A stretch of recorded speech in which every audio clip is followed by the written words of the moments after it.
Thank you all so much for joining. Is my voice clear and audible? Yes, Mataji. Thank you, Mataji. Thank you all so much for joining. Please accept my dandavats to everyone on the call. We're continuing to see Sri Brihad Bhagavatamrita by Srila Sanatan Goswami today, and today is session 4. Om Namo Bhagavate Vasudevaya. Om Namo Bhagavate Vasudevaya. Om Namo Bhagavate Vasudevaya. So far we have seen the introduction to this book, a little introduction about Srila Sanatan Goswami, the history of this work, how it was handed down since the time of Parikshit, and then we began part 1. So in part 1, which is actually about the travels of Narada to find the devotee who is the greatest recipient of the Lord's mercy, we saw how Narada Muni came across devotees like the devotee in Prayag, the Prayag Brahmana. We heard his words. Then we saw about the Southern King, who was a great king and a very good ruler, and we saw his words. And then we saw about Indra, the king of the heavens. So we stopped at a point where Indra, the king of the heavens, directed Narada to go and see Lord Brahma, who is the engineer of this universe, and Narada Muni hastily proceeded towards Brahma's abode, which is Satyaloka. So that is where we stopped in our previous session.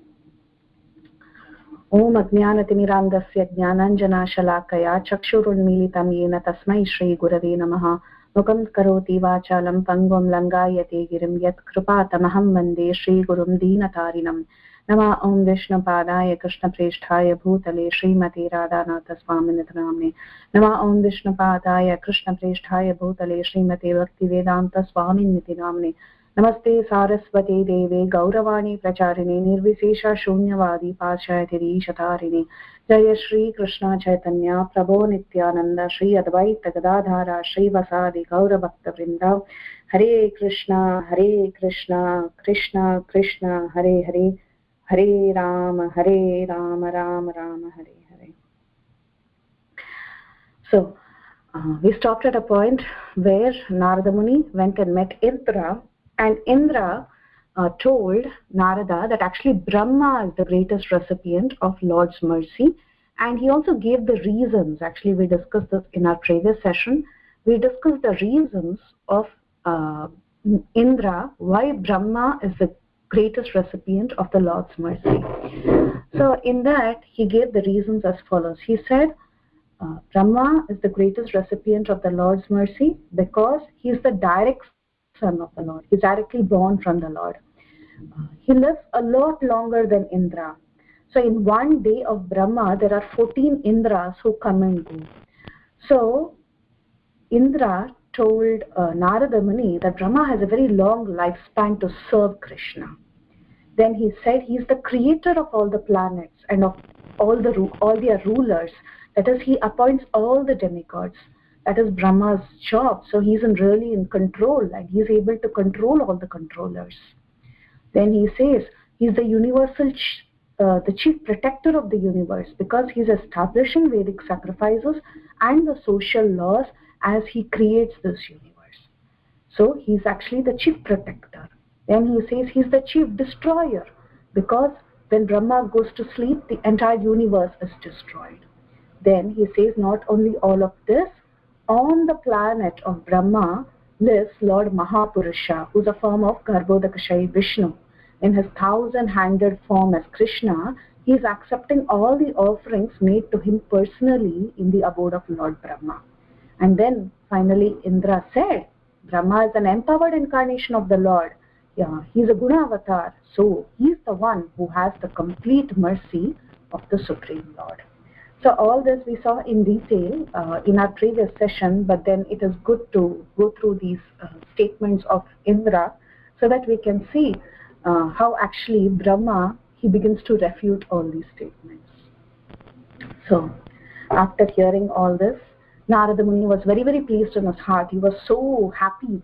He was thinking, I have to go and see Brahma. I have to go and see my father right now. he's such a great devotee. So very hastily he proceeded towards Satyaloka. Now, as Narada Muni entered Satyaloka, he heard from a distance a huge sound, and this sound was the sound of many, many great sacrifices performed by the great sages in Brahmaloka. So in Brahmaloka, very long sacrifices are conducted. There he saw the Supreme Lord in his Mahapurusha form, that is a presiding deity there. The Lord looked very beautiful. He appeared to be very satisfied, and he was decorated with crowns of matted locks. And this Lord was the very personification of sacrifice.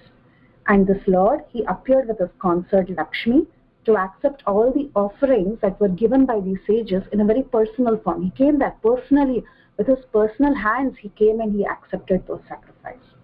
So not only did he appear there to accept the offerings, but he also appeared there just to give pleasure to the devotees who were waiting to see him. So he distributed the results of the sacrifices back to all the devotees there. So just like how the deity is present here in our material world, in our earthly planet, we see deities, Archavigrahas, who are present in the temple. So this most merciful form of the Lord, who is present in the form of Archavigraha, not only is here to accept worship from us, but he is also there to give us mercy, and he graces the devotees. That's why it is said that when we go to the temple, it is not that when we are going to the temple, we are seeing the Lord. That is also true. We are taking darshan of the Lord, but the Lord is also seeing us. He is also seeing us. That is very important. So because the Lord is seeing us, he is giving his mercy onto us with a sidelong glance. So like that, the Lord was not only accepting the offerings, but he was also gracing the devotees by his merciful glance and by his merciful words. So the presiding deity in that world of Satyaloka, or we can use Satyaloka and Brahmaloka, we are going to use interchangeably. They mean the same. I just wanted to say a few words. Sometimes, the impersonal Brahman is also called Brahmaloka, but the word Brahmaloka depends on context. Here, when we say Brahmaloka, we mean Brahma's abode, or sometimes we say Satyaloka. Both of them technically mean Brahma's abode. Yeah. So both of them technically mean Brahma's abode. Okay. So there, the Lord was personally present in his planet, and Mahapurusha has thousands and thousands of heads and thousands of arms. And where is he described? He is described in the Rig Veda and the Purusha Sukta prayers. So you must have heard the Purusha Sukta prayers, Sahasra Sirisa, Purushaha, Sahasraksha, Sahasrapat. So like that. That is the form of Mahapurusha who is present with Lord Brahma there. So when this universe was created, the very, very first sacrifice that was performed was made for his pleasure. And the Lord, from his own body, this Mahapurusha, from his own body, he supplied the ingredients for the sacrifice to be performed. This is what Sanatana Goswami says about how the Lord appeared in Satyaloka and how, for the very first sacrifice at the time of creation, he supplied the ingredients from his own body.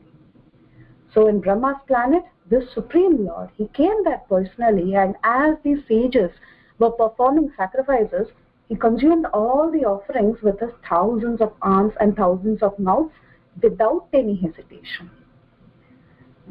So he was very happy to go there in person and consume all the offerings. So after awarding all the worshippers the benedictions they desired, what is the benediction the worshippers desired? They actually wanted to perform more and more sacrifices. That is the benediction they wanted. Okay. So Mahapurusha, he gave them their benediction, and after the sacrifice was completed, he went to his sleeping quarters. So he had a sleeping quarters there, and he entered his pastime of sleep along with his consort. So at this time, he was no longer visible to the residents in Satyaloka once he went to his sleeping pastimes. So the two principal pastimes of Mahapurusha there in Satyaloka is, one is personally accepting the sacrifices, and the other is going to sleep. Sleeping is an important pastime for him there in Satyaloka. So one may ask at this point, the when the Supreme Lord is present in his own planet, in Brahmaloka, why does Brahma have to go to the ocean of milk to request the Lord to descend? Remember, even in the Bhagavatam we read, before Krishna descended, what happened? All the demigods headed by Brahma, they all went to the ocean of milk to ask the Lord to descend. So one may ask, Mahapurusha is present there in Satyaloka, but why does Brahma have to go all the way there to request the Lord to descend? So, however, Sanatana Goswami, he explains that when Mahapurusha goes to sleep, Mahapurusha has two activities. One is accepting sacrifices, the other one is sleeping. So, when Mahapurusha goes to his pastime of sleeping, at that time, Brahma doesn't like to disturb him. He likes to give him privacy. So he doesn't enter. In fact, when the Lord goes to sleep, he is not even visible to the sages and Brahma. So Brahma doesn't like to go and disturb him. So therefore, he goes to the ocean of milk to request the Lord to descend. Okay. But however, sometimes during other days of Brahma, this is one day of Brahma, he went there to the ocean of milk and he requested the Lord to descend. But there are other days of Brahma. This doesn't happen all the time. Other days of Brahma, sometimes Brahma himself goes and asks Mahapurusha, saying that there is a need, so please descend. So these other days are also described in Harivamsha Purana. So there it is said that sometimes the Lord is approached even in Brahmaloka itself by Lord Brahma and he is asked to descend. Now, one must not think that means, oh, Krishna is only an incarnation. That means, oh, Krishna comes only because he is an Amsha of Kshirodakashayi Vishnu or he is an Amsha of Mahapurusha. No, that is not correct again. They are like gateways. So, why they go and ask the Lord to descend, they go and ask Kshirodakashayi Vishnu, they go and request him to come, and then Krishna descends. That is because he's like a gateway. The incarnations of this world appear through the channel. But however, Krishna is the Supreme Personality of Godhead and he's there in the spiritual world. Okay, but as they come to the material world and descend, at that time these are different channels. That's how we understand their positions. Now, after the Lord went to his quarters, Brahma, he also delegated the remaining, sacrificial performances to his sons who are actually the sages, and he went to his assembly to deliberate about the management of this universe. So Brahma also, he finished the sacrifice, the Lord came in person, he accepted the sacrifice, and then Brahma has other duties. So he went ahead to go and manage the universe. So he went to his assembly. So in the Vedas, it is described that Brahma is actually the first Vedic priest, and he is followed by his sons. These sons, these sages of Brahma, they teach the methods of sacrifice thereafter to the different people of the universe. So he delegated his service to his sons and he left to his assembly to manage the universal affairs. So Brahma, he went to his assembly and he sat there on a very, very beautiful throne and he was absorbed in hearing and chanting the glories of the Lord. So while he was absorbed like this in hearing and chanting the glories of the Lord, tears was flowing from all his 8 eyes. He's got 4 heads. So all the 8 eyes, tears was flowing down in ecstasy because he was so absorbed in the thoughts of the Lord. He had just seen the Lord came in person. He was feeling so grateful and his eyes were wet with tears. So at that time, Narada Muni came to the assembly and he fell flat offering dandavats because Narada Muni waited for the right opportunity. Narada Muni, he felt it improper to disturb the worship of the Lord when he came there to accept sacrifices. So he waited till the Lord left and Brahma came back to his assembly and then he offered his full dandavats to his father so that he could get some private time with his father. So he paid his full dandavats, falling flat on the ground in Brahma's assembly. And then he got up and he looked at his father with so much of love and he said, it is you who have truly attained the Lord's mercy. After all, you are the grandfather, you are the master of all the living entities of this world. You create, you destroy, and you maintain all the 14 worlds. You forever rule this universe, and you are known as Swayambhu or self-born. Sometimes in the Bhagavatam, Brahma is also called as Aja. Aja means self-born. Actually, he is born from the navel of the Lord, but he is known as Aja or self-born. Brahma is actually very special. He is directly born from the Lord. There is no need of even Lakshmi Devi's womb for him to be born. So he is extremely special. He is not born from a womb actually. So here Narada says, you forever rule this universe, because as long as the universe is manifest, we all know that Brahma is present. Because at the end of the lifetime of Brahma, only this universe becomes unmanifest, right? So he maintains his position uninterrupted even during the partial annihilations that happen at the end of his day. So at the end of Brahma's day, there are partial annihilations. The lower planetary systems up to the Earth planet, they are all destroyed, right? But Brahma is there till the end of his lifetime. Only at the end of the lifetime, the entire universe becomes unmanifest. And there is no higher planet above the planet of Brahma. No higher material planet, I mean, above the planet of Brahma. So Satyaloka is the topmost. So Narada said, the Vedas, the Puranas, and so many other scriptures, they are born from Brahma's mouth. And they are present in their personal forms in the assemblies serving him. He is the Adi Kavi. He is the very first authority on the Vedic literature, on the Vedic knowledge that is seen in this universe. So, who else can be the greatest recipient of the Lord's mercy? Brahma is so wonderful. He is so great. And who can attain residence in Brahmaloka? It's not that anybody can go to Brahmaloka. Even to live as an associate of Brahma, you need so much qualification. Saintly persons who have performed their prescribed duties very faultlessly, without any mistakes, without falling prey to pride and deceit, for 100 lifetimes, they become eligible for taking birth in Brahmaloka. So we can imagine, even to go to Brahmaloka, to become his associate, what is the qualification you need? Also, the Lord himself resides there with Brahma in his manifest form as Mahapurusha, and he eats there personally. He shares the sacrificial results there personally. So like this, Narada began glorifying Brahma. Who are you? You're so wonderful. You're so great. Even, he was talking about Brahma's Satyaloka, and he was talking about the position of Brahma, and he said, you alone, you are the engineer of this universe, and you are so great that the Lord's Vaikuntha planet, it is actually there in Brahma's egg. In the Brahmanda, there is also the Shvetadvip, that is the ocean of milk, and the Supreme Lord is present there in his own planet. Even his planet is contained within the Brahma's egg. So you're saying, the Supreme Person is so merciful to you. He's coming there and he's living personally in your universe. So you're saying Brahma is so great because he also personally found the Lord. How did he find the Lord? Because when Brahma was born from the navel of Garbhodakashayi Vishnu, we know that during the time of creation, when Brahma emerged from the lotus navel of the Lord, he wanted to see the Lord. He was thinking, what is the source of my appearance? Where did I come from? And who actually created me? He wanted to see the Lord. He searched everywhere. He went along the stem of the lotus flower trying to reach out to the Lord. He was trying to see how he appeared. He searched and he searched, and he couldn't locate the Lord physically.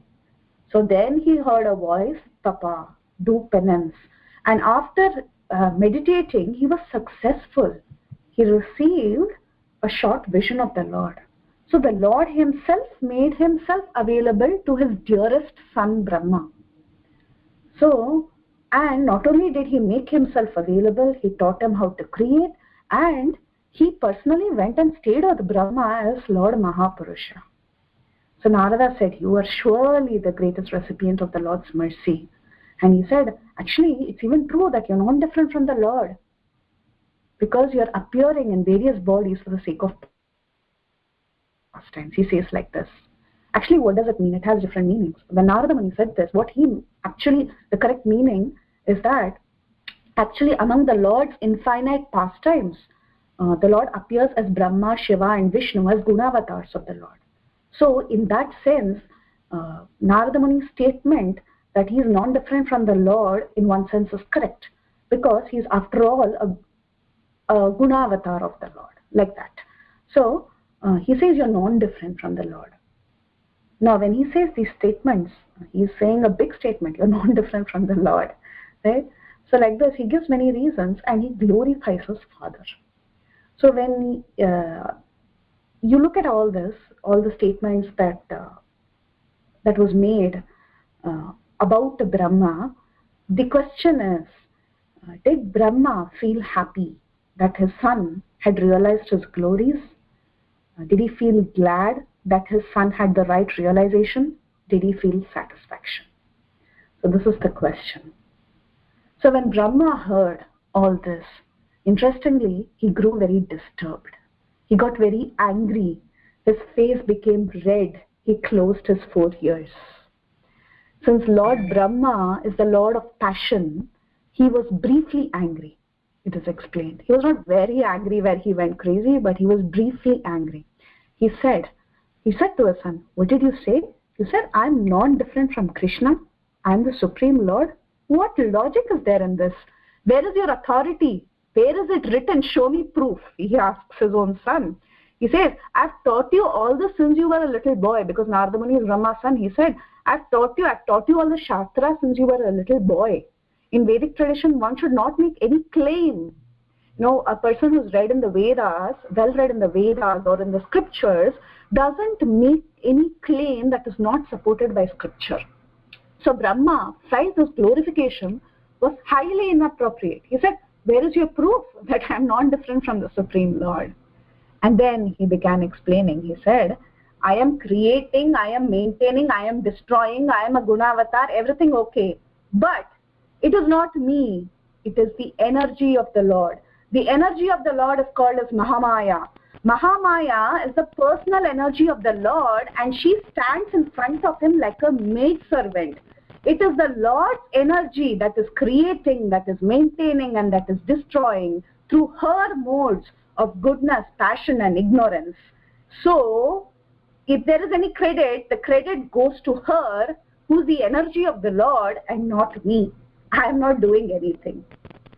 So we see that Brahma, from Brahma, we see the mood of accepting praise. And also the mood of a devotee who praises. That also we see from Narada. So when one Vaishnava, a devotee of the Supreme Lord, praises another devotee's devotional qualities, what should be the mood of one's praising and what should be the mood of one's accepting the praise? We see that in it, how Brahma and Narada are actually displaying that. So there is a very beautiful answer by Srila Radhanath Swami Maharaj. He says, Bhakti Siddhanta Saraswati Thakur, he condemned flattering. So in the material world, people, they praise each other because they want to get something in return for that praise. So one sometimes praises a politician because he wants help from the politician's political powers. One sometimes praises a rich man because he hopes to get some money from that rich man. So when we do all this, it is called as flattering.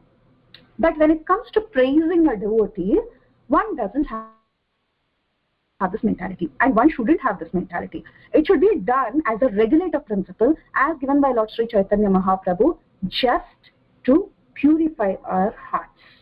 Because glorifying a devotee has this effect of purification. When we glorify a devotee, there is purification that begins in the heart. But the person being glorified should be very careful not to accept it for himself. If he does so, or if she does so, they will develop a serious indigestion.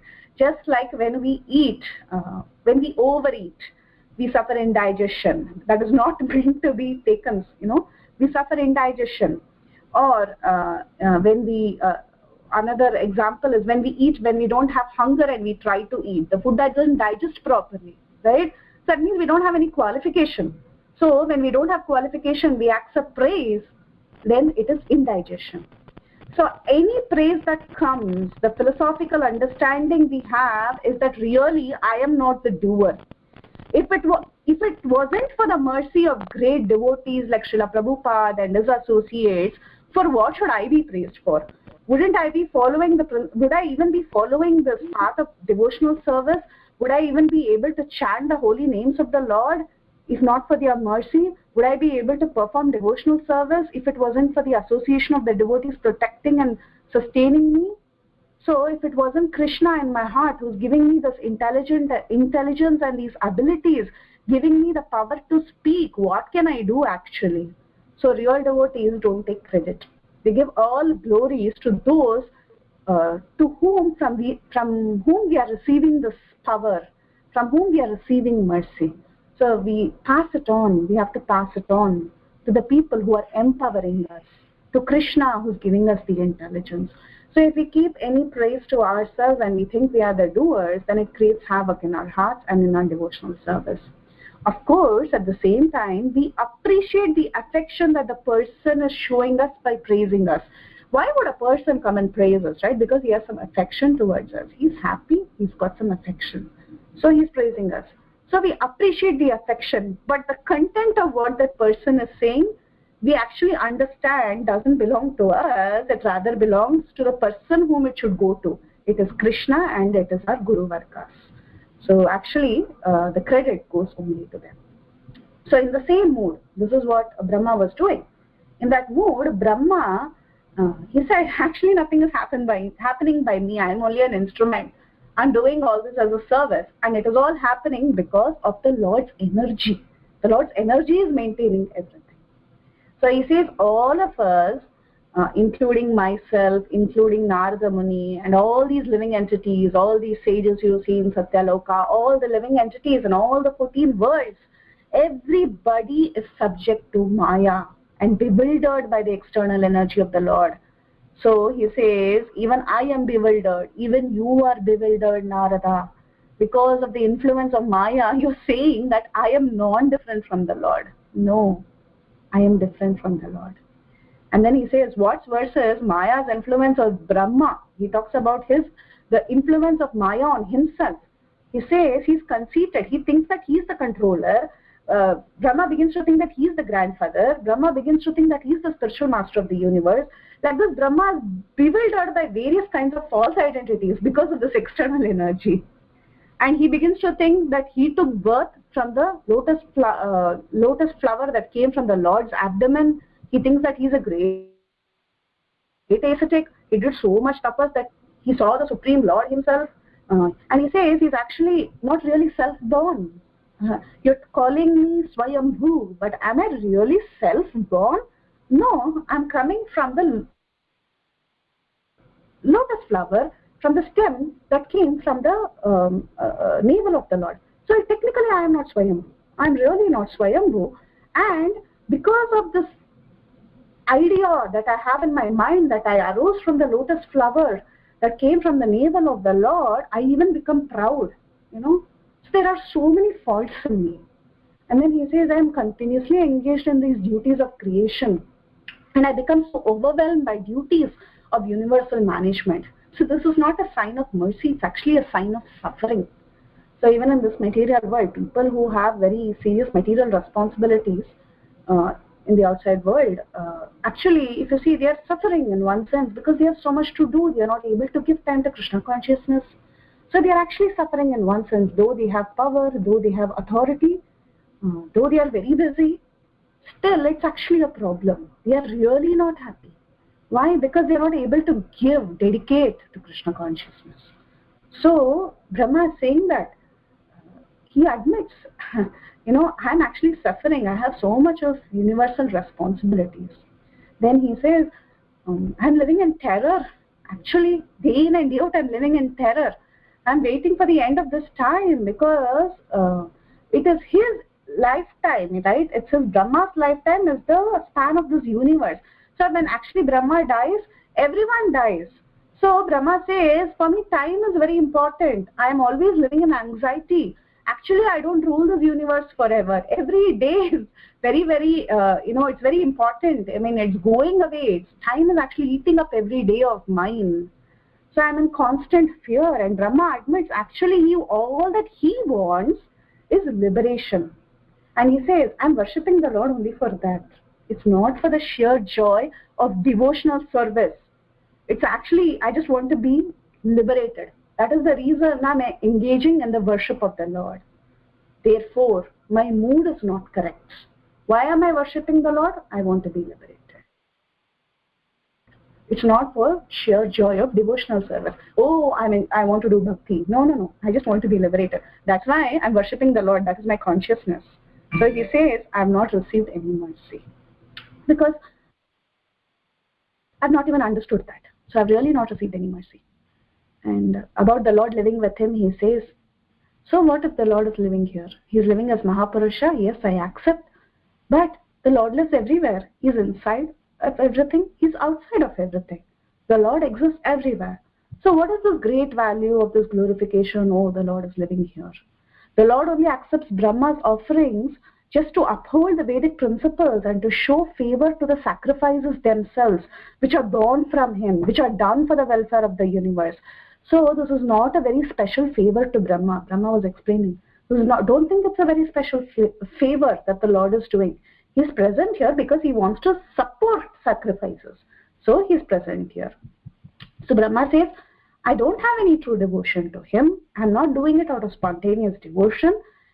Actually, the Lord loves only devotion. What does the Lord lack? Right? He doesn't lack anything. But he wants the love of his devotees.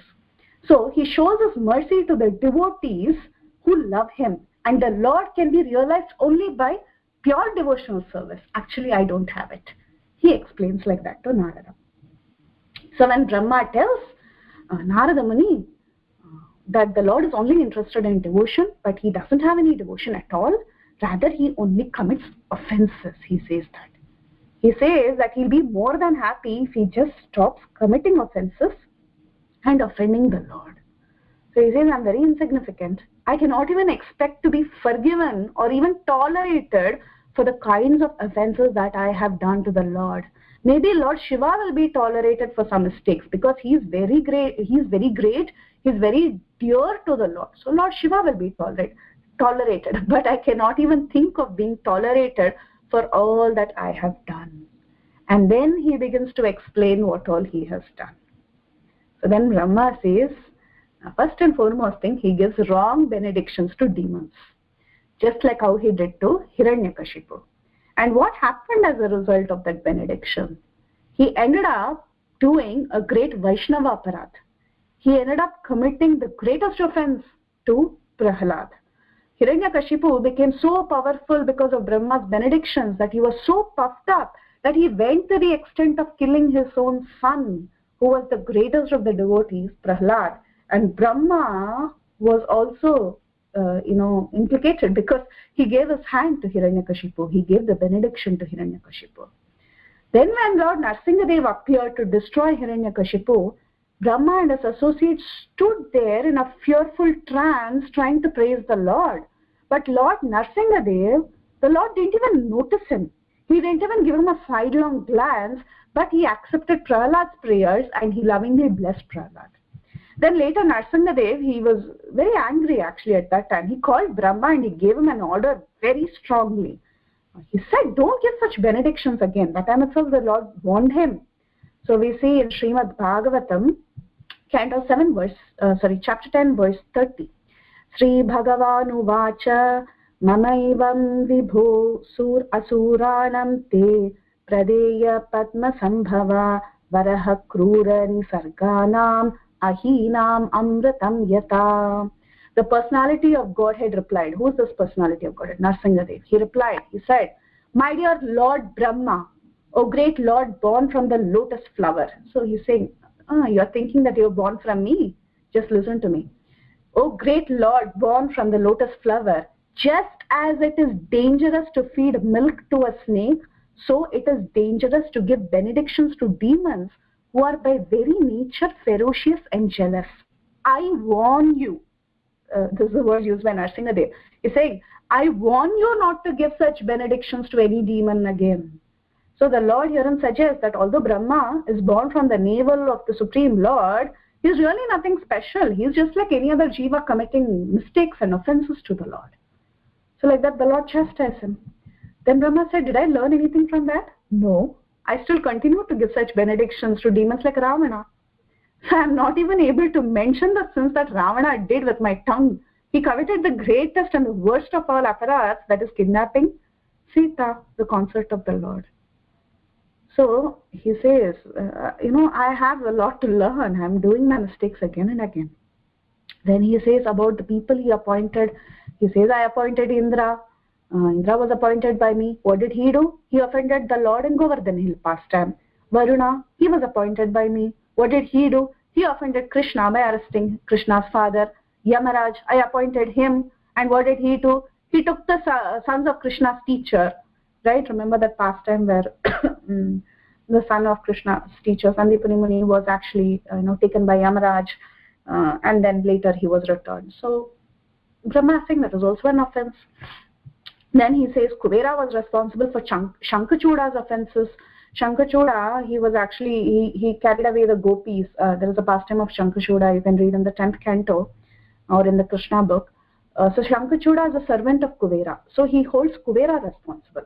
And then Brahma says, actually I am responsible because I appointed Kubera. Like that. In this creation, he appointed leaders who made mistakes. And also, not only these great leaders, but they are also the Daityas. They are always attacking devotees. The serpents who are blood relatives to Kaliya, they are offending everyone. Kaliya offended the Lord, his blood relatives, the serpents are offending everybody. So Indra had mentioned that Brahma is so great because he appoints the rulers of this universe. Remember the reasons Indra gave initially? One of the reasons is Brahma is so great because he's in control. He's appointing all the leaders of this universe. But here Brahma turns it around and he says that this is the very reason for him to be ashamed of himself, because he's not done a good job. Why? Because a leader has to take responsibilities for the mistakes of his team members. So it is actually the leader is held responsible. When there is a group and everyone is working, actually the devotees as in such are not blamed, but rather the leader whom they are following is actually blamed. So that's why Brahma says it's my responsibility. I have done a mistake. It's not their mistake. They have done a mistake, but you cannot blame them. Rather, I have to be blamed for whatever has happened. Like that, Brahma takes responsibility. Then Brahma says, but worst of all, recently, what did I myself do? I'm talking about the delegated members. But what did I do? I stole the cowherd boys and calves. Personally, I did this mistake. Later, when I saw that Krishna, he himself manifested as the cowherd boys and calves, I was totally amazed. And Brahma, suddenly realizing the seriousness of his offense, he got afraid. And when he came to offer prayers after that, the Lord actually ignored him. This also we can read in Srimad Bhagavatam, how the Lord actually didn't even care for Brahma when Brahma came and he offered prayers. But Brahma explained that later, in spite of all of this, he became very joyful in heart, because he felt that he was very fortunate to see this beautiful land of Vraja, Vrindavan, with all its devotees, and the beautiful form of the Lord as a cowherd boy. How many people can see that beautiful form? Brahma was saying, yes, I was chastised by the Lord. I made a mistake. I went and offered prayers. I was really not very, the Lord kind of ignored me. But still, what opportunity I got. I got to see the beautiful form of the Lord as a cowherd boy holding a handful of yogurt rice, that too from someone else's plate. He is used to seeing the Lord as Yajna, Mahapurusha, who's accepting offerings there, personally coming. The great rishis and the sages are offering sacrifices and he's coming and personally eating there. That is one type. But here he's seeing the same Lord in a different form. Simple cowherd eating from someone else's plate. So he's thinking, I saw that beautiful vision. I'm so fortunate. But then Brahma said, right after that, I had a fear that I would commit more offenses. So I left Vrindavan very, very quickly. Because I was scared of committing more offenses, I left Vrindavan very quickly right after that. Now that has some inner meaning. That is about the etiquette in the Dham. Vrajabhumi is a place of the Supreme Lord where the Lord has intimate dealings with his dearmost devotees. So materialistic persons generally should not stay there for too long. The time frame should be such that they should stay long enough to gain transcendental benefit from the contact of the holy Dham and the devotees there, but not long enough to become, offensive to the Dham. You just get so used to the dham and you think, oh, this is like any other place, and you begin to get offensive toward the dham and its residents. So you should stay in Vrindavan only for the right amount of time. This is Brahma's realization. So Brahma had this realization, and at that time he had this very true realization that he is nothing special. He's just like one of the other jivas, and he knew his shortcomings. He's capable of making mistakes again and again, and he returned back to resume his duties in the management of this universe. So he didn't stay back in Vraja. Like this, Brahma, he gives various reasons to Narada, and he refuted each and every point of Narada's praise as here was told by Indra. So Indra gave a set of points, and Narada came and praised Brahma based on those points, and Brahma cleanly refuted everything. Then Brahma finally said, in this universe, actually, I see no object of the Lord's mercy equal to Mahadeva Shiva. He is famous as the dearest friend of the Lord. So he points to a devotee who is greater than himself. So Brahma says, I am not the recipient of the Lord's mercy. Actually, Mahadev is the recipient of the Lord's mercy. So we were discussing the psychology even in our previous session about how the devotees, they always what they do is they don't really say, oh, the gopis are the greatest. Brahma could have said that, but Brahma, he's trying to see from his point of view. So at his level, or rather I won't even say his level, or his frame of experience. So he's also a controller, he's also a Gunavatar, and he's trying to compare and say that someone else is, when he says someone else is better than me, he's seeing from his frame of his experience. So he's saying actually Shiva, he knows, okay, Shiva is also a controller, but he sees if Shiva has so much devotion as compared to me, and he's received so much more mercy of the Lord than me. So that much only they are able to see. So this is something that we discussed even in the previous session. Just wanted to make that point again, because Brahma points actually to Shiva. He doesn't point to someone who's higher. Okay, and he says that he is the greatest recipient of the Lord's mercy. Now, what we'll do is we'll just say the points, what Brahma is saying, but we will not delve into the points. That we'll do in our next session. We will discuss that in length in the next session.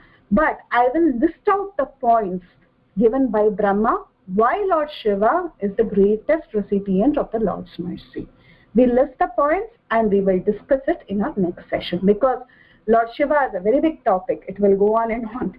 So we will do that too in the next class. But I'll list the points now.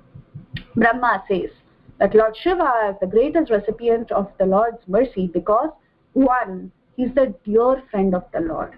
Second, he is intoxicated by Krishna's lotus feet, and therefore he has no interest in ruling the universe or any kind of sense gratification or the normal goals of life. He mocks materialists like me by appearing naked with garlands of bones and ashes on his body. He tries to hide his glories. He's very prideless. He carries the Ganges on his head. And what is Ganges? Ganges is the water that is washed from the lotus feet of the Lord. He destroys the universe. He and his wife can give liberation that even Brahma wants. Everyone on his planet is liberated. By his mercy, many people have become pure devotees. To think he is different from Lord Krishna is a great offense. However, and this is explained by Vishwanath Chakravarti Thakur, but still, Brahma says, the Lord tolerates offenses against himself, but not against Lord Shiva. And the Lord, every time he takes personal interest in saving Lord Shiva, he intervenes, he tries to save him. One example is when the demon Tripurasura, he attacked Shiva. The Supreme Lord actually takes a lot of interest in dealing with Lord Shiva's problems, rather than the way he takes interest in dealing when Lord Brahma actually gave benedictions to Hiranyakashipu. So there is some comparison that Brahma later makes, and he explains this. So like this, he begins to glorify Shiva in different ways. He says he's so great, he's the greatest recipient of the Lord's mercy, he's a very humble devotee, he's prideless, and the Lord always shows him some special favor or the other. So like this, Brahma He says, in fact, he took up, Lord Shiva, he even drank poison when Lord Vishnu wouldn't drink it. So Vishnu actually delegated the job of taking up poison to Lord Shiva. Vishnu, when he came, during the Kurma incarnation, during the churning of the ocean, the Supreme Lord was holding up the mountain from beneath. He was on top of the mountain. He was also pulling the rope. He was everywhere. But when it came to drinking poison, he delegated the job to Shiva. So Brahma was explaining all this. How fortunate Shiva is. He got this mercy, like that. And then the Puranas also sing of Vishnu's mercy on Lord Shiva. The Puranas are filled with that. Even our own Srimad Bhagavatam. Like that, Brahma, he began listing out several points. But we have to see these points in detail and see the logic behind it in our next session. Now it's time for questions, comments, and realizations. Please go ahead. Hare Krishna.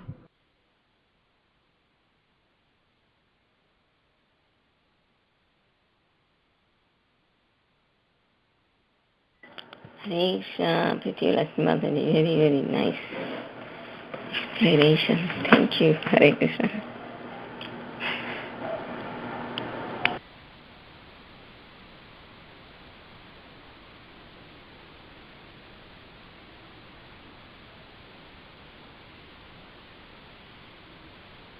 Hare Krishna Mataji, beautiful class once again. It was a pleasure and listening to the entire discourse of yours. I have a question, Mataji. Krishna, sorry, I was on mute and I was.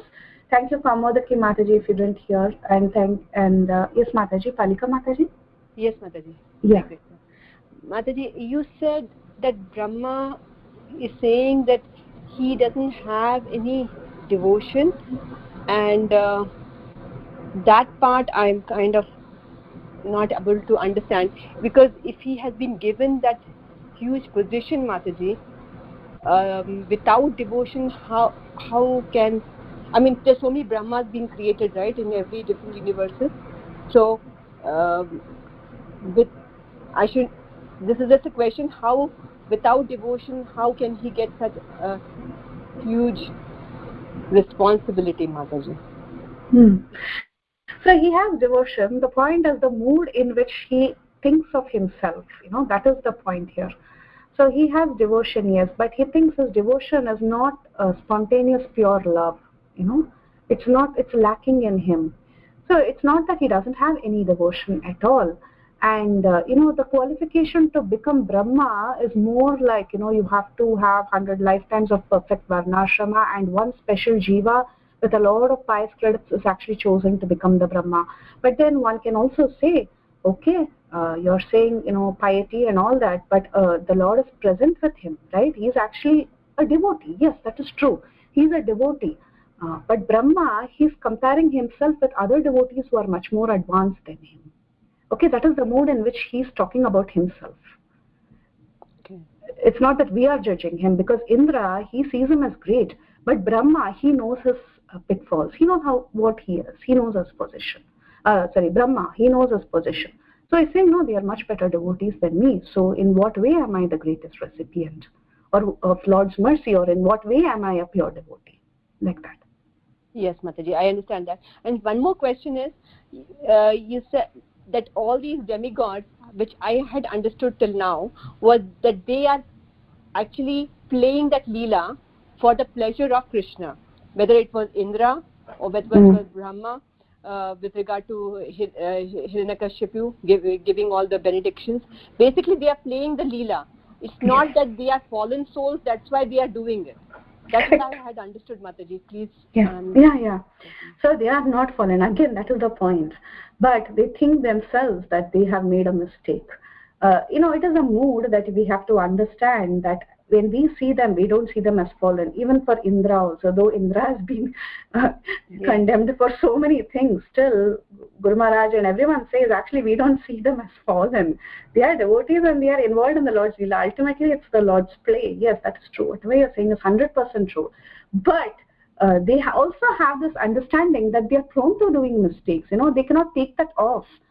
they are making mistakes. Though it is Leela, yes, everything is Leela. They are, it's like a kind of a game where they are made to do it. All that is understood. But when they are reflecting about themselves, they are saying that they are not perfect. They're actually making mistakes. They are bewildered by Maya, actually.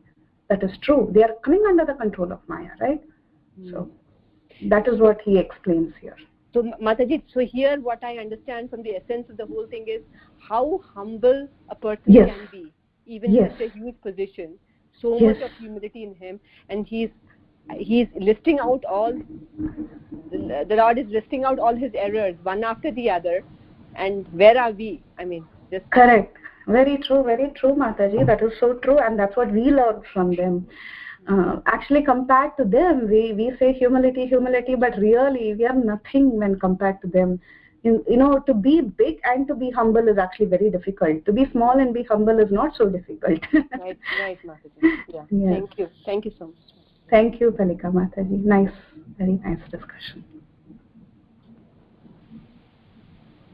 Thank you so much, Preeti Vilasini Mataji. Such a beautiful class, wonderful answers. Thank you so much. Hare Krishna. Thank you, Kirtida Sundari Mataji, for always being encouraging. Thank you, Mataji.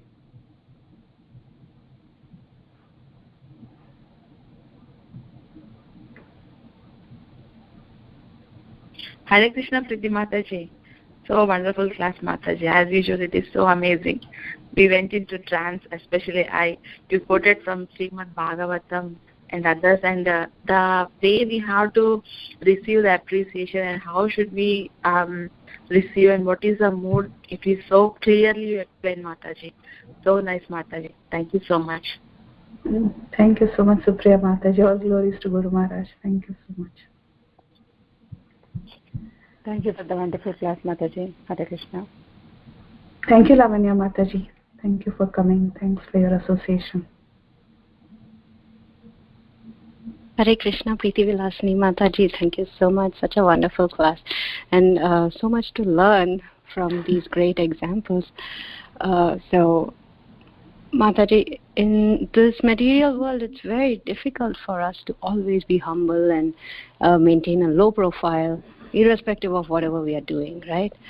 So, and what Brahma is saying is always he's trying to refuse the recognition that he's given, and he says that whatever praises that we get, we should try to offer it to the Lord, right? So how can we practically do this on a day-to-day basis? By associating with devotees who are humble, meaning if for example, in your case, maybe you don't have a temple around, right? No, Mataji. Yeah, so you don't have a temple around, but then maybe you have some programs. By associating with devotees who are humble, supposing you don't even get so much association of devotees who are humble, then listen listen to talks by great sannyasis, Guru Vargas, who are so advanced and yet so humble. So when we listen, when we give our ear and we take their association into our heart, it's not just hearing, rather it is imbibing, ingesting it inside, taking it within our heart. When we take their message seriously within our heart, it works wonders. So basically, we hear from people who are not just realized, but who are very humble in nature and realized. You see, most of the acharyas, they will be like that. They'll be extremely humble. Their mood will affect us. It is not that their knowledge will affect us. Ultimately, it's the mood of that person that will affect us. So try to take association, and we can follow in their footsteps. Of course, we don't imitate, but we follow in their footsteps and get inspired to see what real humility is, and that will definitely affect us, because ultimately the reality is that who are we really? Who are we? We have no qualification. I mean, we are just trying to be honest, right? Actually, we are not even humble. We are just trying to be honest. Even if we try to be honest, that is a great thing, I would say. Like, we are just trying to be honest to think that we are nothing. That's honesty. Really, we are nothing. So we don't even have to be humble, but we can try to become honest by just listening to the words of our Guru Vargas, who are really, really humble. and who are giving this message out. So in their talks itself, that will have a change of heart, Mataji, as we listen. So it's not like it happens overnight. Of course, we have our anarthas and we have so many vasanas, we have so many impressions, our character, everything matters, but we can constantly and consciously work on it by taking continuous association. Just like when you listen to a class by some very inspiring devotee, for that moment you're transported. You feel the ecstasy, you feel that your heart is cleansed at that time. So that means what is happening is that you're actually absorbing their mood, right? It's not that we're just absorbing the talk, we are also absorbing the mood of that person. That is association. So when we try to take association from or listen to people who are in that mood, automatically it begins to affect our heart. So I think that is the way I am able to think of, but then it is a slow process, but we can work on it. It's a gradual process. Yeah. Did that help? Yes, Mataji, that does help very much. I do feel that when I hear some lectures, you can feel that connection, just like what Mataji just said, that she was in ecstasy and she was really absorbing everything that you said. But what happens is, for me, after a little while, I'll forget. The day progresses, I'm doing other things, and it's gone. And then again, I have to come back into that mood. So yes, there is a long, long way to go. It's a slow progress. Yes, that's very true, Mataji. Thank you so much. Thank you, Indu Mataji. Thank you. Yes, Mataji, it's a slow process. And yeah, and I also feel the same. It's a very gradual, slow process. It will take time, but we have hope. Yes, Mataji. Absolutely. Hare Krishna. Thank you so much. Thank you, Indu Mataji. Hare Krishna, Preeti Mataji. Nandavats Mataji. Yeah, I have a couple of questions, but just to follow up on your conversation just now. Yes. Yeah, one thing is, well, the last thing that Mataji mentioned was, about forgetting, Mm-hmm. Yes, we learned the lessons during the class, but then after a few days, then we split back into our old mentality. But that just shows the necessity for the association of the devotees, because if we stay in the association, even though we forget, because we're in the association, the association will keep reminding us, Mm-hmm. And so this is why the association of devotees is so important, because Krishna knows that we will learn and forget and learn and forget and learn and forget. So association is there to keep reminding us, as you have done in this class, So, Very true. Keep associating. Very true. Yeah, to keep the reminders coming. You have to keep the association coming. Yes. And also, when you're talking about humility and honesty, you remind me that I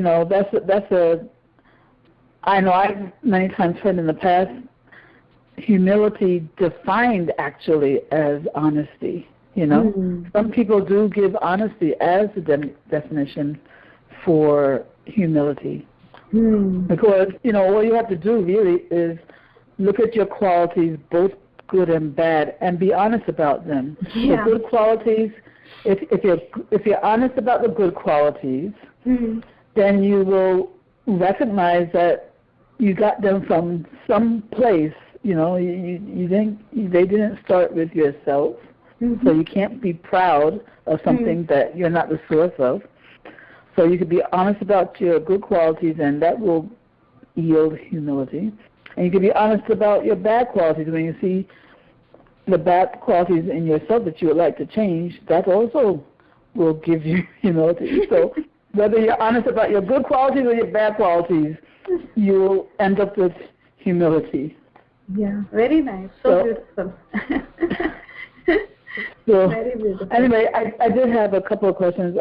One is, when you were making this point about Satyaloka, there was some interruption, some confusion on the line, and so I couldn't grasp everything you were saying. I think you were saying something like the definition of Satyaloka depends on the context.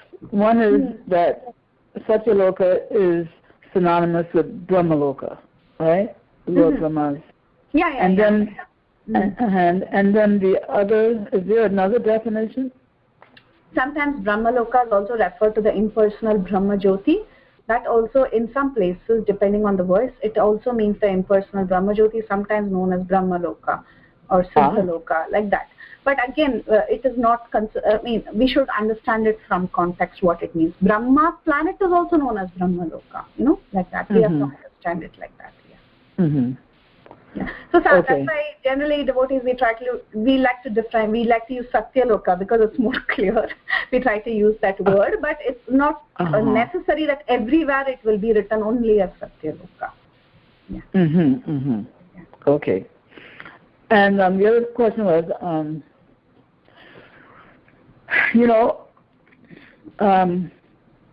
Lord Brahma was explaining how he made bad decisions in giving boons to people like Ravana and Hiranyakashipu and others. But I was confused about that because my understanding is that, the demigods, it's not that they decide whimsically whether to give boons or not when people propitiate them.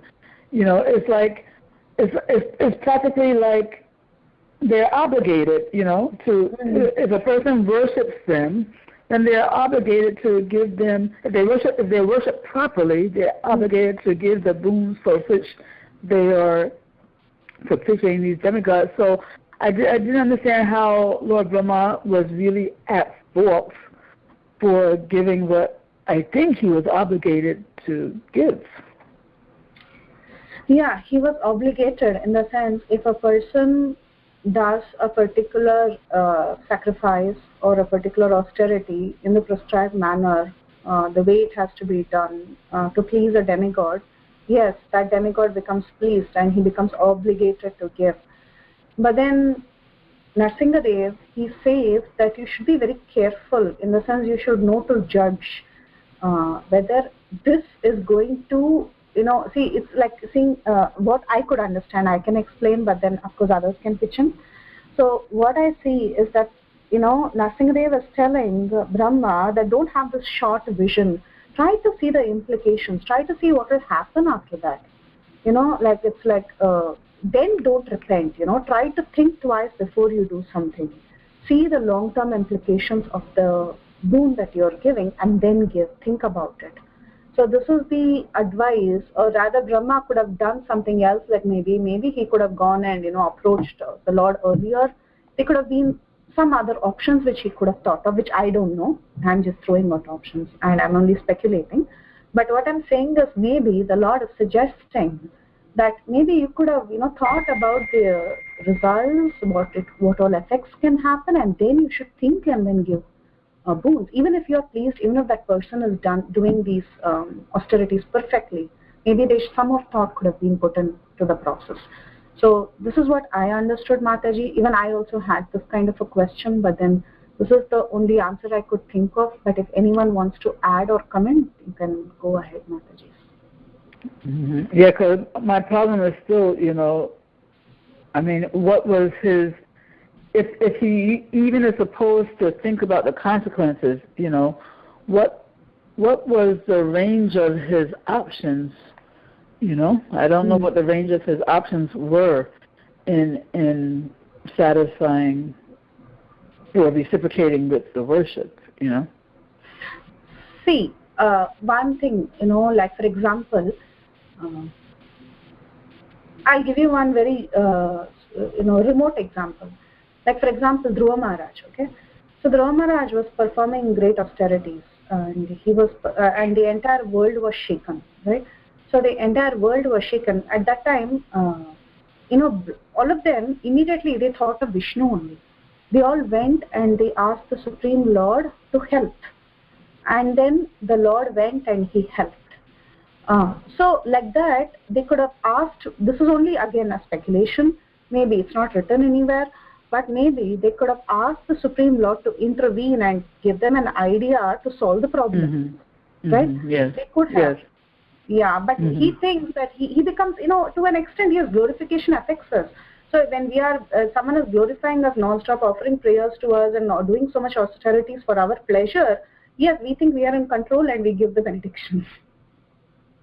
Right? Yeah. Like just like authority. When someone is constantly asked for something and we are in authority, we are in power, we give the thing saying that, okay, you do it, you're empowered, I give you the empowerment. Like that, because we think we are the controller. So that such a thing comes in our heart. At that time we don't think, okay, let me ask my Guru Maharaj and then I'll get back to you. That doesn't come usually. It doesn't come. Yeah, which is an aspect of humility also. Yeah, which is also an aspect of humility. Humility is very deep. Yeah. Multifaceted also. Yeah. Yes, multifaceted. Anyone wants to add to this or comment on this?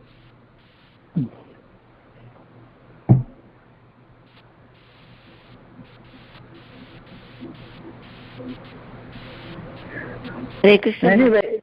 Kamadaki, Mataji. Yeah, when Gordon Lila pastimes, when Nanda Maharaj, he sees that everybody's preparing for this sacrifice for Indra, and so then Krishna says, but he speaks about that philosophy that, well, if you do karma, then you have to get result. And whoever, like you doing this farming and all this, and you need the rain, so when you perform sacrifice, then he's obliged to give. The thing is, then Krishna says, but it's his duty in this duty to give rain proper time, so then he gives you. So it's not that he's not doing any favor to you like that. So like according to karma, you have to get the result. That's what it says.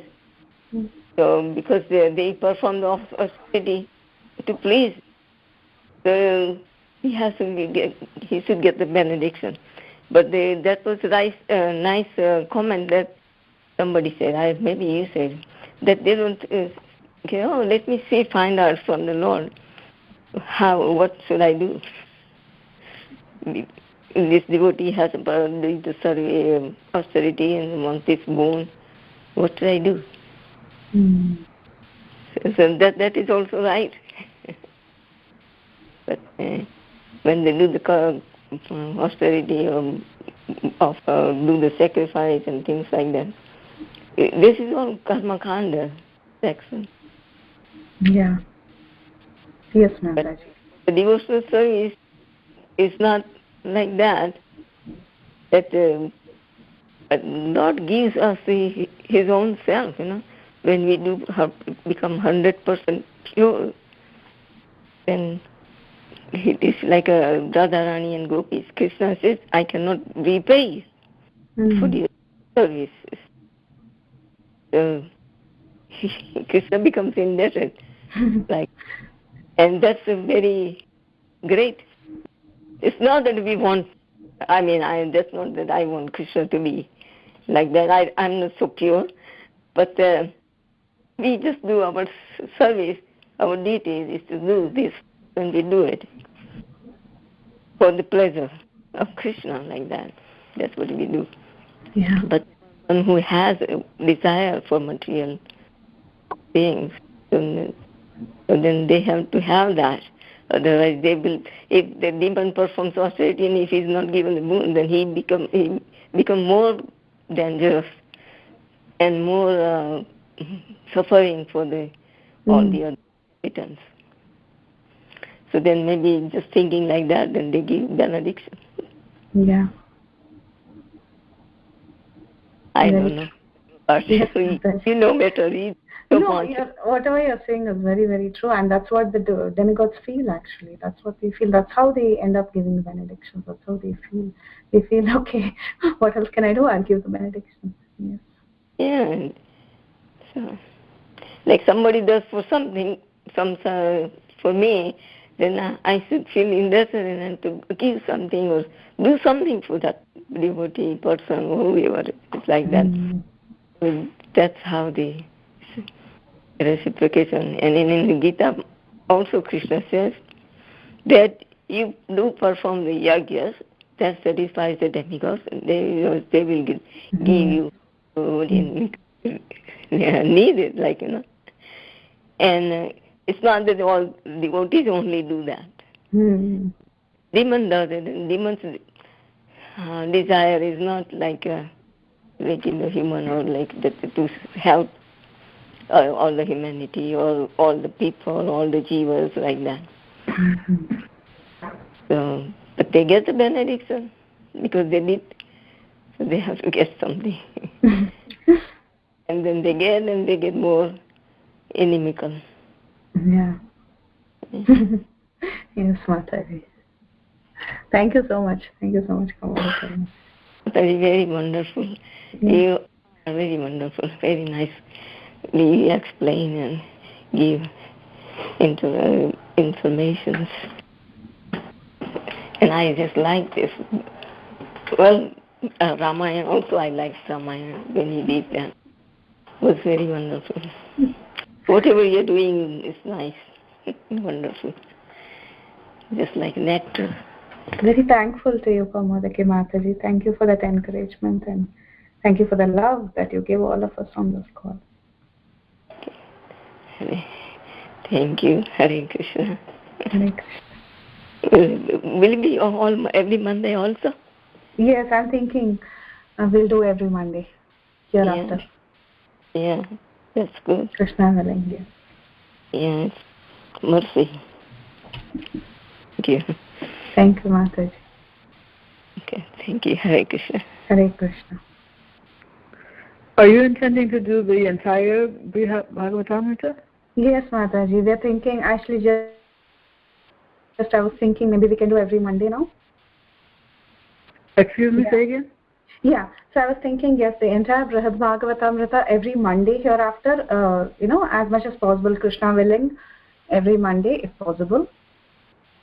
Yeah, the entire Brihad Bhagavatamrita. Yeah.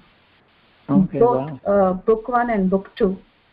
So, yeah. But there's also book, the third volume is the part 2 and 2 parts, right? Yes, totally 2 parts. The first book is first part and the second and third book is the second part. Okay. Okay. Okay, thank you so much for, as usual, really well explained class. Thank you so much. Looking forward to so happy you're the one doing this. Thank you, Gaurangi Mataji. Thank you so much for your presence, blessings, and for the wonderful discussion that we are having.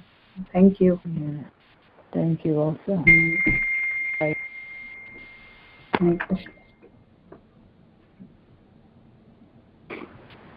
Hare Krishna Mataji, it's me again. Yes, Mataji. Okay. Do we have time for another question? Yeah. Okay. Sure. Okay. So, Mataji, you had explained that in Brahmaloka or in Satyaloka, there is it a partial incarnation of or partial expansion of the Supreme Lord that's over there, or? Yes, Mataji. Partial expansion. Yeah. So is that why he is with Lakshmi Devi over there? Yeah. Yes, okay. Mataji. So, Mataji, I had another question, and that was, so Brahmadeva says that I am praying to the Lord only to get liberated, right? So, what is wrong with that? There's nothing wrong with it, but he's saying the Lord falls for pure devotion. Right. The Lord gets sold out for pure devotion, but I don't have that pure devotion. So I am more like, I just want to get liberated, kind of. My devotion is not so pure, like that. Okay. Yeah, there's nothing wrong. There's nothing wrong. So many people, like, even in today morning class, Right. Baladev Prabhu, he was talking about Ramanujacharya, and he was telling about how you should be in the process, right? So yes, liberation is the goal, but we don't really work towards that goal. Our focus is actually on the process. On the of path. devotion. Yeah, on the path. Yeah, like that. Okay. Because ultimately everyone wants that, right? We all want to be free from this miserable life, and once in a while it's okay to think about it. Yeah, generally, but there are some great devotees who always pray that, whether they're liberated or not, wherever they are, they just want to be in the service of the Lord. We see, like, Vasudev Das, and so many people, actually, all that they need is, like, I don't want this, I don't want that, I don't even want liberation. All that I want to be is, like, even if I'm born as an insect in the house of a Vaishnava, I'm more than happy. As long as I can serve you, I'm more than happy. Like that. That is a higher mood. Yes, but there's nothing wrong in thinking that, oh yeah, I finally want to go back to Golok Vrindavan. There's no harm. Yes.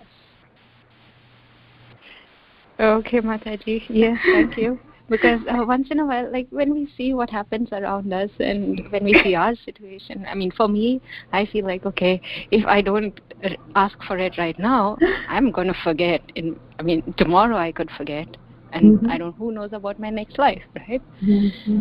So, yeah, that's why I was just questioning. And that too, Brahma, to me it feels like, okay, yeah, so he is the one who really suffers the most because he has to live through all these days. Like he has the longest life, right? Yeah, actually that's the suffering, yeah. Yeah, and he's so desperate and he's thinking, when am I going to stop this? Yes, absolutely. For us, at least there's a change in the form, in the body, okay. Everything changes, so each life is brand new for us. Yes. Yeah.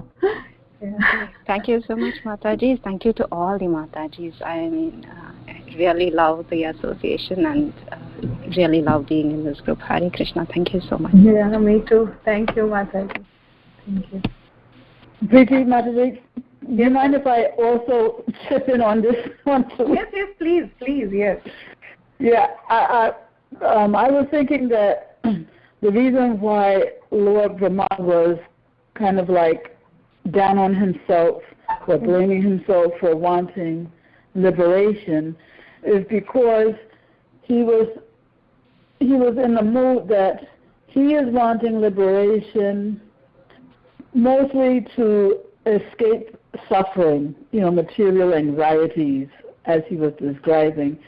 And not so much wanting liberation for the purpose of service. And so when we want liberation for the sake of escaping the suffering of, material existence, it's a form of selfishness, we're really thinking of our own enjoyment. Even though we want out of this material world, the motive is to escape suffering, which is a selfish motive.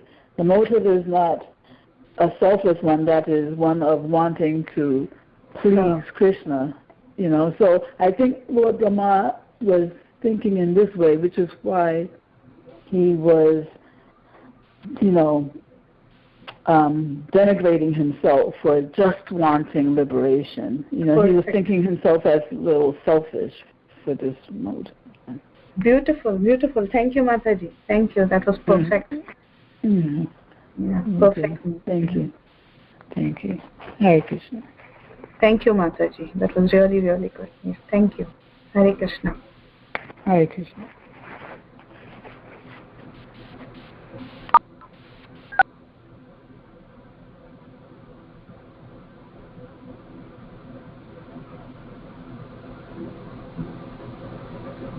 Anyone else wants to add or comment?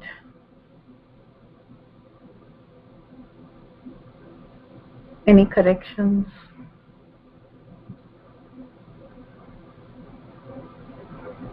Okay. Thank you all so much, and thank you for the very insightful discussion. It was really wonderful being with all of you. So we'll continue from what happens with Brahma's answers, how he praises Lord Shiva in the next class. So we'll end the call now. Thank you all so much. Vancha kalpataruvescha kripa sindhubhya eva cha patitanam pavanebhyo vaishnavebhyo namo namaha. Ananta koti Vaishnav Vranda ki jai, Srila Prabhupada ki jai, Shri Brihad Bhagavatamrita ki jai, Srila Sanatan Goswami ki jai. All glories to the assembled devotees. Hare Krishna. Shri Mata ki jai. Thank you, Shri Mataji ki jai. Ananta koti Vaishnava. All glories to the devotees. Hare Hare Krishna. Hare Krishna. Hare Krishna.